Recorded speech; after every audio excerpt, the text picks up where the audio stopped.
தெரியும். நீ என்ன அதாவது பிரைவேட் ஸ்கூல்ல படிக்க வைக்கிற பசங்களுக்கு மூளை கொஞ்சம் அதிகமா மூளை அதிகம் சொல்லலைங்க. அந்த பசங்களுக்கு வந்து வசதி வாய்ப்புகள் இருக்கு. அவனுக்கு ஒரு டியூஷனை வச்சு படிச்சிருவான். பாவம் நம்ம ஏழை எளிய குழந்தைகள் தான் அரசு பள்ளியில படிக்க சொல்லி கொடுங்க. வரும் கண்டிப்பா தான் நான் பேசுறேன் இல்ல வரும். அந்த அன்பில் பொய்யாமலி இத பத்தி அவரு நாளைக்கு அறிக்கை கொடுக்கணும். கொடுப்பாரு.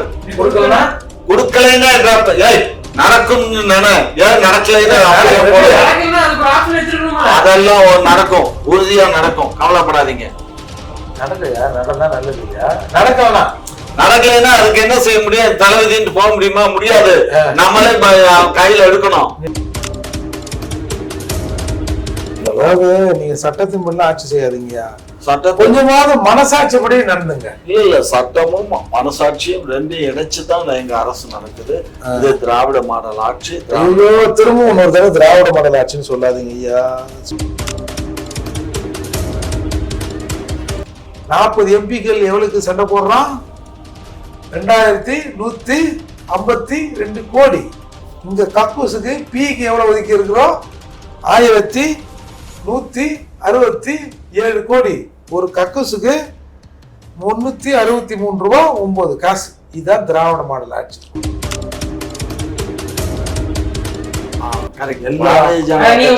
பாரதிய ஜனதா கட்சி நாசமா போயிடுச்சுன்னா சரியா வந்துடும். பாரதிய ஜனதா கட்சி தான் இத்தனைக்கும் காரணம். நான் சொல்றது தமிழ்நாட்டை பொறுத்த வரைக்கும். தமிழ்நாட்டை பொறுத்தவரை ஆல் இந்தியா லெவல்லயே பாரதிய ஜனதா கட்சி கோவிந்தான்னு ஆகணும். அப்பதான் சரியா வரும். ஓட்டுக்கு மட்டும் காசை கொடுத்து ஜெயிச்சிருக்கீங்க. தூய்மையான அரசு, தூய்மையான வேற மாதிரி கேட்கும்ல.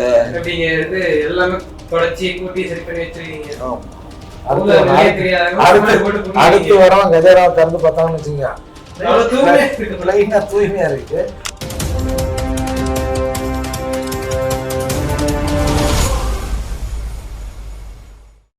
திமுகவினர் சிபிஎஸ்இ பள்ளி நடத்துறாங்க. அதுல ஹிந்தி இருக்கு.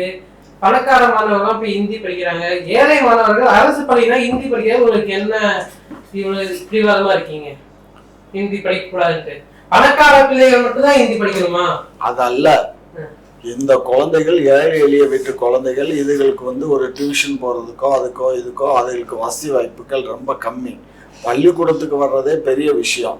அப்படி பள்ளிக்கூடத்துக்கு வரும்போது இதுகளுக்கு மும்மொழி கொள்கையை காட்டின உடனே பயந்துட்டு அதுவும் படிக்க வராம வீட்லயே உட்காந்து அப்படித்தான்ப்பா பயங்க சொல்லு. உனக்கு என்ன தெரியும்? நீ என்ன பிரைவேட் ஸ்கூல்ல படிக்க வைக்கிற பசங்களுக்கு மூளை கொஞ்சம் அதிகமா மூளை அதிகம் சொல்லலைங்க. அந்த பசங்களுக்கு வந்து வசதி வாய்ப்புகள் இருக்கு. அவனுக்கு ஒரு டியூஷனை வச்சு படிச்சிருவான்.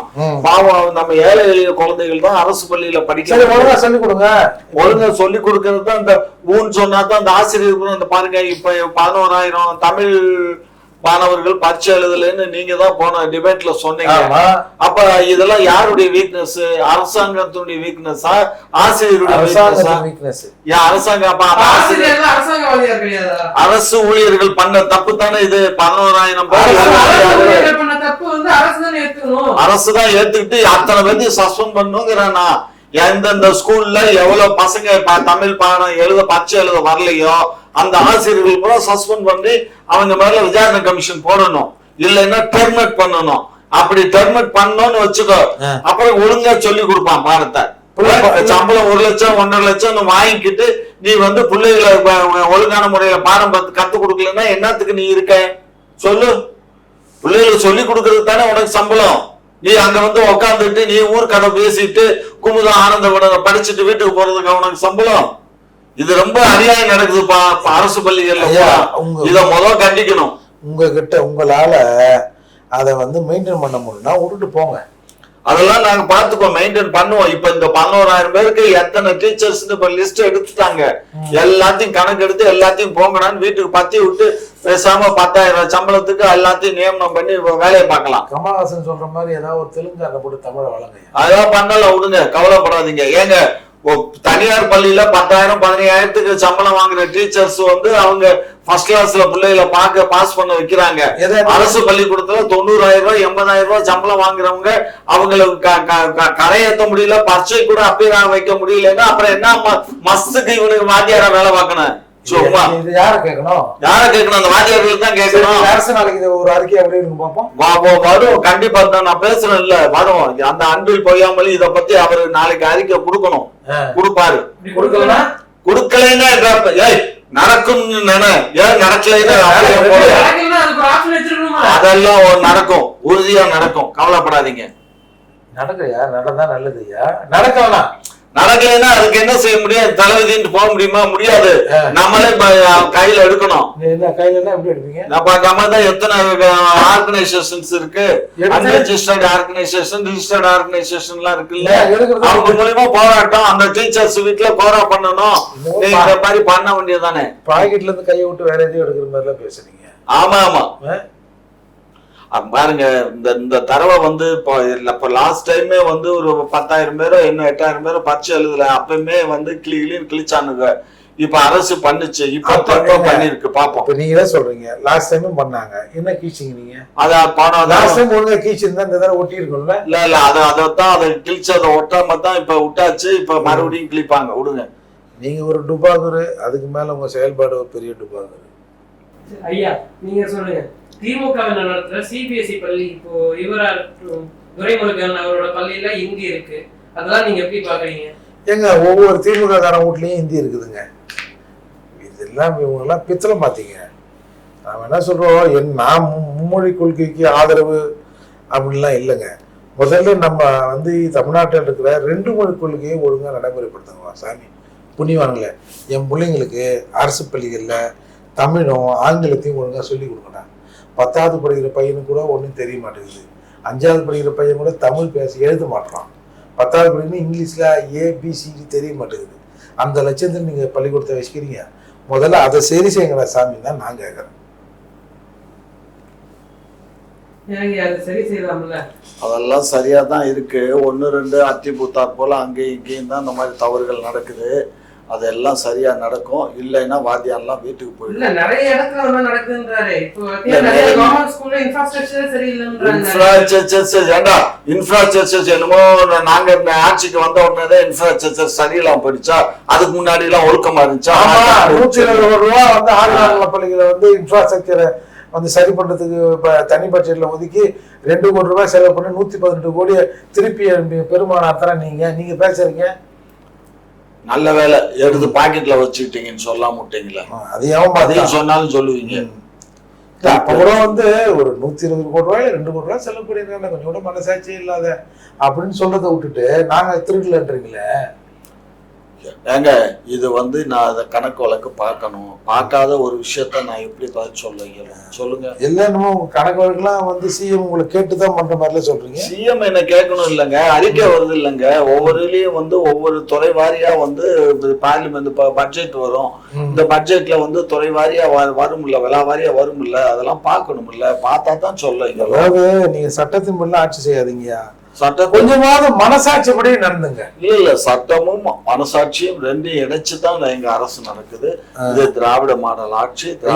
திரும்ப இன்னொரு தடவை திராவிட மாடல் ஆட்சின்னு சொல்லாதீங்க ஐயா, சொல்லாதீங்க. ஐயோ அவரு திராவிட முன்னேற்ற கழகத்தில் ஆட்சினா கூட திமுக ஆட்சி போல இதுன்னு இருக்கலாங்க. திராவிட மாடல்னு சொல்லிட்டு எப்பா நீங்க பண்ற அட்டூரி இருக்குது, அழும்பு இருக்குது. ஐயோ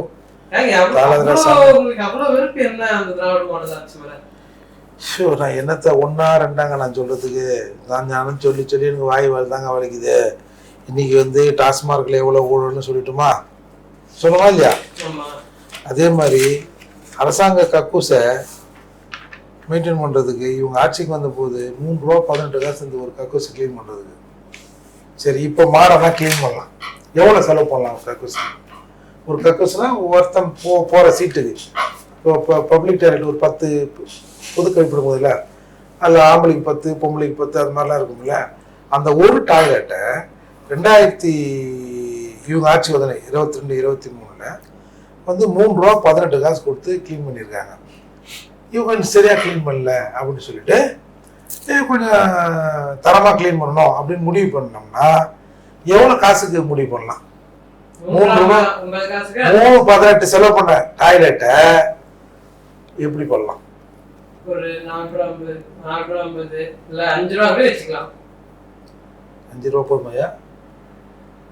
5 ரூபா போனோம்னா அப்புறம் 1.5 ரூபா தானே மிச்சம் இருக்குது.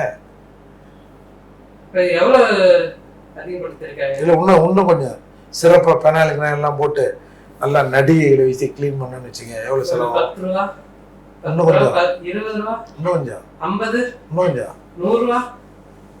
இதுக்கு மேலே அவரால் யோசிக்க முடியல. சினிமா நடிகை கூப்பிட்டு கழுவுனா கூட ஒரு பாத்ரூமை 363 ரூபா 9 காசு கொடுன்னு கேட்க மாட்டாங்க. 363 ரூபா 363 ரூபா 9 காசுல இன்னைக்கு எஸ் இன்றைக்கு கான்ட்ராக்ட் ஃபிக்ஸ் ஆகிருக்கு. அதோட மொத்த தொகை 1167 கோடி. 40 எம்பிக்கள் எவ்வளவுக்கு சண்டை போடுறான்? 2152 கோடி. இங்க கக்கூசுக்கு பிக்கு எவ்வளவு ஒதுக்கி இருக்கிறோம்? 1167 கோடி. ஒரு கக்கூசுக்கு 363 ரூபா 9 காசு. இதுதான் திராவிட மாடல் ஆட்சி. ஒரு வருஷத்துக்கு தானே? ஒரு நாளைக்கு என்ன சொல்றீங்க? ஒரு நாளைக்கு அந்த கக்கூசு கழுவுறதுக்கு ஒரு நாளைக்கா? இந்த திராவிட மாடல் ஆட்சியில இவ்வளவு ரேட் ஏறி இருக்குமா? அது என்ன தெரியும்? ஜிஎஸ்டி எல்லா டாக்ஸும் போட்டா இவ்வளவு ரேட் எப்படி ஒரு 3 ரூபா 18 காசுல இருந்து 363 ரூபா 9 காசு ஆயிடுச்சு. ஏன் நீங்க எல்லாம் கட்சிக்காரங்க தானே? நீங்க கோர்ட்டுக்கு போக வேண்டியது தானே?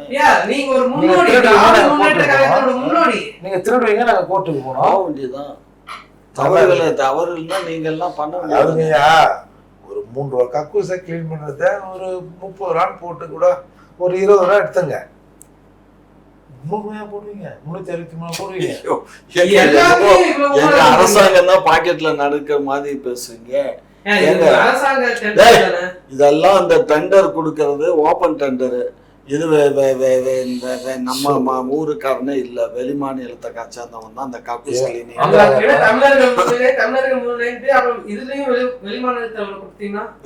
என்னன்னா இவன் ஒழுங்கா நான் அதை செய்ய மாட்டேங்கிறாங்கிறதுக்கா வெளியில உள்ளவனா கிளீன் பண்ண அலோவ் பண்றோம். அதை செஞ்சு 363 ரூபா ஓவரா தெரியல தெரியத்தாங்க செய்யுது. நான் இல்லைன்னு மறுக்கல. ஒரு நாளைக்குன்னா அது பெரிய விஷயங்க. ஒரு கக்கூசுக்கு ஒரு சீட். ஒரு நாளைக்கு ஒரு சீட்டுக்கு இவ்வளவு காசுங்கிறது. அப்ப ஒரு ஆளு 2 பேரை வேலைக்கு போட்டா கூட என்ன ஆகும்? சம்பளம் 1000 ரூபா கூட இப்போ ஒரு நாளைக்கு கொடுங்க. 2000 ரூபா சம்பளம். 2000 ரூபா சம்பளம் கொடுத்தா கூட ஒரு 10 கக்கூஸை 2 பேரும் கிளீன் பண்ண மாட்டாங்க. 8 வருஷம் டெண்டர் அதுவும். நீங்க ஒன்னும் ஆட்சி 1 வருஷம் இருக்குது. இது என்ன நியாயம் சொல்லுங்க? உங்க ஆட்சி முடிகிற வரைக்கும் பார்த்து கொடுங்க. 8 வருஷத்துக்கு ஒரு நாளைக்கு 360 ரூபாய் எங்க போதுங்க? இன்னைக்கு 1000 ரூபாய்க்கு கம்மியா சம்பளத்துக்கு வேலைக்கு ஆள் வருமாடா? என்ன பேசுற? 1000 ரூபாய் ஒரு ஆளுக்கு சம்பளம். ஒரு ஆளுக்கு கொடுத்தோம்னா இங்க பூரா வெளி ஆட்கள் என்ன ஒரு இடத்துல 20 கக்கூஸ் இருக்கு வச்சுங்களேன். ஒரு ஆளுக்கு 1000 ரூபாங்க. அவனா 24 மணி தொடர்ச்சியா இருப்பான் இல்லங்க. அவன் அது வள்ளி இருந்து பாதுகாக்கணும். ஒரு டைம் இருக்கு, டியூட்டிஸ். 24 மணி நேரத்துல 3 மணி நேரம் 3 ஷிஃப்ட் போடுங்க. 3 ஷிஃப்ட். ஒரு ஆளுக்கு 1000 ரூபான்னு போடுங்க. 1000 ரூபாய் 3000 ரூபாய்ங்க. 10 டாய்லெட் இருந்தா 36000 ரூபாய். 10 டாய்லெட்டும் ஒரு ஆளு மெயின்டைன் பண்ண இயலாதுங்க மூர்த்தி. ஏன்னா இப்ப தண்ணி வரும், வராம போயிடும். மிஞ்சி போனா சொல்றத பார்த்தா வரவங்களே இவன் குண்டியை கழுவி விடுவான்ற மாதிரி சொல்றீங்க. இல்லங்க, அங்க பல பிரச்சனை இல்லைங்க. தண்ணி சௌரியமா கிடைக்கணும். தண்ணி இல்லைன்னா வெளியில இருந்து தண்ணியை கொண்டு வந்து. நீங்க 10 டாய்லெட் இருக்கிற ஒரு இதை மெயின்டைன் பண்றதுக்கு சம்பளம் ஒரு 3000 ரூபாய். அந்த சாமான்லாம் ஒரு 500 ரூபாய் வாங்கிக்கலாம்னு சொல்லுங்க. நான் பண்ணி தரேன் 3500 ரூபாய்க்கு 10 டாய்லெட் இருக்கு. தண்ணி எல்லாம் நீங்க ரெடி பண்ணிக்கிறீங்க. நல்லா நீங்க ரெடி பண்ணிக்கிறீங்களா? பரவாயில்ல. அப்ப நீங்க டெண்டர் அப்போ 36000 ரூபாய் எங்க இருக்குது? 3500 ரூபாய் எங்க இருக்குது? என்னமோ அது எனக்கு தெரியலங்க. தெரியாத ஒண்ணுல நான் என்னன்னு பேசுறது. நீங்க திமுக முன்னாடி திராவிட மாடல் ஏய், நான் நான் இன்னும் பார்க்கவே இல்லையே. ஐயா சொல்றாங்க, அதை பாக்குறேன். இப்ப அவர் சொல்றதான் கேக்குறேன். எனக்கு டைம்ஸ் ஆஃப் இந்தியா பிப்ரவரி நான் அது 27 பார்க்கல. அப்படியா? டைம்ஸ் ஆஃப் இந்தியால நான் எடுத்து பார்க்கறேன். எடுத்து பாருங்க. எடுத்து பார்க்கறேன். பார்லிமெண்ட்ல பாத்தீங்கன்னா தொடர்ந்து திராவிட முன்னேற்ற கழகத்தினர் அமளியில ஈடுபடுறாங்க, வெளியே ஆர்ப்பாட்டம் ஈடுபடுறாங்க. இப்ப மத்திய அமைச்சர் தமிழ்நாட்டு எம்பிக்களை பார்த்து நாகரிகமற்றவர்கள் சொல்லியிருக்காரு. அதான் நீங்க எப்படி பாக்குறீங்க? நாகரிகமற்றவர்கள், அது சிவிலைசேஷன் இல்ல. நம்பிக்கைத்தன்மை இழந்தவர்கள், நம்பிக்கைத்தன்மை இல்லாதவர்கள். அப்ப அதுக்கு பேர் என்னவா? ஐயா, சிவிலைஸ்டு வேற, நம்பிக்கைக்குரியவர்களுக்கு வேற. அதாவது பிலீவபிள்னு சொல்லியிருக்காரு. அன்பிலீவபிள், நம்பிக்கை சொல்லியிருக்காரு. ஒரு காலம் இவங்க கத்தந்த பத்து கூட சொல்லியிருக்கலாம். என் வார்த்தை எங்காவது அது வரல. அது எப்படி பாக்குறீங்க? சத்தியம் பண்ணி காசு வாங்கிட்டு அப்புறம் அது திமிரு. அது ஒன்றிய அரசினுடைய திமிரு. அதுக்கு முட்டு கொடுக்கறதுக்கு மூர்த்தி மாதிரி ஆள் நிறைய இருக்காங்கல்ல, அந்த திமிரு தான். ஏன் சொன்னாரு அவரு? ஏன் சொன்னா? ஏன்னா 2 தவணையா காசு வாங்கி போயிட்டு அப்புறம் இப்ப 2 தவணை என்ன காசு? அவன் அப்பா விட்டு காசு கொடுத்தான். எவன் அப்பா விட்டு காசு? நீங்க அதுக்கு தான் சொன்னாரு. நீங்க முதல்ல ஒத்துக்குனீங்க. ஒத்துக்கிட்டது தப்புங்க. நாங்க ஒத்துக்கிடலங்க. கமிட்டி அறிக்கையின் அடிப்படையில் தான் நாங்க கையெழுத்து ரிப்போர்ட் ஆயிருக்கு. மத்திய அரசு பிரஸ் ரிலீஸ் பண்ணிக்குது. தமிழ்நாட்டிலிருந்து அமைச்சர் பெருமக்கள், எம்பிக்கள் PM ஸ்ரீ திட்டத்துக்கு ஒப்புக்கொண்டு கையெழுத்து போடுவதாக சொல்லிவிட்டு போனாருன்னு பிரஸ் ரிலீஸ் வருது. பிரஸ்ல சொன்னது தப்பு சார். லெட்டர் எடுத்து காட்ட சொல்லுங்க சார். இவ்வளவு பேசுவார்ல இவருக்கு. நாங்க இல்ல பிரதானுக்கு லெட்டர் கொடுத்தோம்ல, அந்த லெட்டரை காட்ட சொல்லுங்க. லெட்டர்ல நம்ம அப்படி சொல்லல. என்னென்ன தேவை காசு ஒரு கமிட்டி போட்டு அந்த கமிட்டியினுடைய அறிக்கையின் அடிப்படையில தான் நாங்க இதை ஏத்துக்கிறதா வேண்டாமாங்கிறதா முடிவு செய்யப்படும் சொல்லியிருக்கு அந்த லெட்டர்ல தான். இப்ப அவங்க காசு தரலன்றீங்கல்ல, இங்க இருந்து போற ஜிஎஸ்டி அமௌண்ட் நீங்க மடக்கி வைக்கலாம்ல, ஏன் மடக்காம கொடுத்துக்கிட்டே?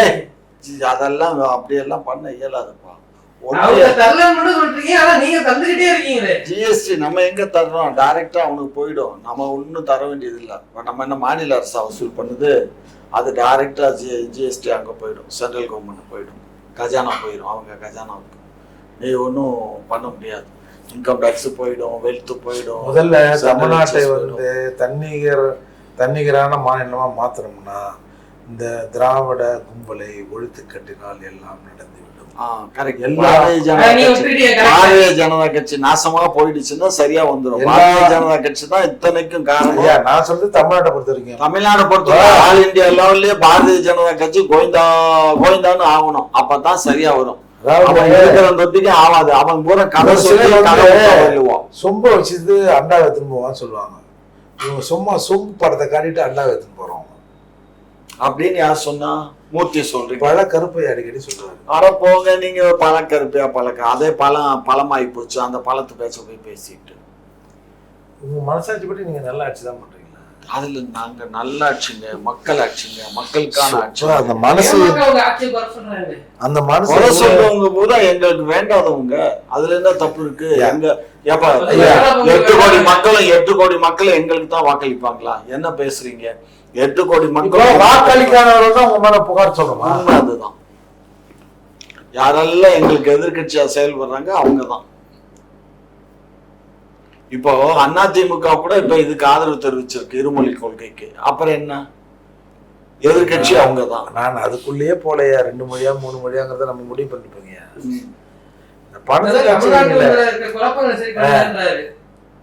எல்லாம் குழப்பம்லாம் ஒண்ணு கிடையாதுக்குன்னு. எல்லாம் சரியாதான் இருக்கு. எல்லாம் சரியா ஆட்சி. இன்னைக்கு ஒரு கிட்டத்தட்ட ஒரு 600 to 700 கோடி ஊழலை அறப்போர் இயக்கம் இன்னைக்கு சொல்லியிருக்காங்க. இப்படி டெய்லி என்னதான் பண்ணுவீங்க இந்த பணத்தை? நைட்ல வடச்சட்டி அடுப்புல வச்சு வறுத்து எல்லாத்தையும் தின்னு. அது எவ்வளவு தின்ன முடியும்? இவ்வளவா? என்ன வயிறா ஒன்னாஞ்சால என்ன சொல்லியிருக்காங்க அறப்போட்ட இயக்கம்? நீங்க ஒரு புதுசா ஒரு ஊழலை வெளியிட்டு இருக்காங்க. எதுல? புகார் கொடுத்துருக்காங்க. எந்த துறைன்னு கேட்டாங்க. எந்த துறை தான் ஐயா நீங்க பண்ணாத துறை எந்த துறை? நாங்க எதுவும் இல்லை, எங்களை பத்தி சொல்லியிருக்க மாட்டான், ஒன்றிய அரசு பத்தி சொல்லி. ஊழல்னா என்னன்னே தெரியாது எங்களுக்கு. ஆமாயா ஊழல் இவ்வளவு பட்டியல் சொல்றாரு. டாஸ்மாகா இருக்கட்டும், பப்ளிக் டாய்லெட்டா இருக்கட்டும், அதெல்லாம் ஊழல் கணக்குல வராது. நேத்துக்கு இருந்த ரேட் இருக்குமா, இன்னைக்கு நாளைக்கு இருக்குமா, அதெல்லாம் சரி. நான் கேக்குறேன், இது பப்ளிக் டாய்லெட்டுக்கு ஒரு நாளைக்கு ஒரு சிட்டிங்க்கு 350 ரூபாய் போறீங்களே, பப்ளிக் டாய்லெட் அவ்வளவு சுத்தமா இருக்கு? போய் பார்த்தது இல்லையாப்பா?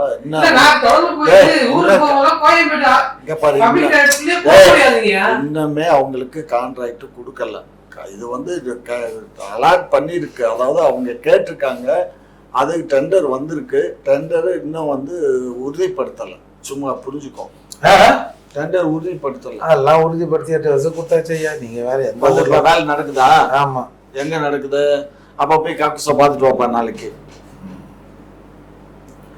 மனசாட்சியா எல்லாமே பேசுறீங்க, உங்களுக்கு மனமாவது சாட்சியா பேசுறது. சரி, அடுத்து வந்து இப்போ வந்து எடப்பாடி பழனிசாமி ஒரு கண்டனத்தை தெரிவிச்சிருக்காரு. ஓய்வு பெற்றவர்களுக்கு ஒப்பந்த ரீதியா அரசு பணி தர மாதிரி அரசு பணிக்கு கண்டனம் தெரிவிச்சிருக்காரு எடப்பாடியார். யாரு எந்த ஆளுக்கு கொடுத்துருக்கு? அந்த மாதிரி ஒரு அறிக்கை விட்டுருக்காரு தமிழ்நாடு அரசு. அதனால எடப்பாடியார் கன்னடம்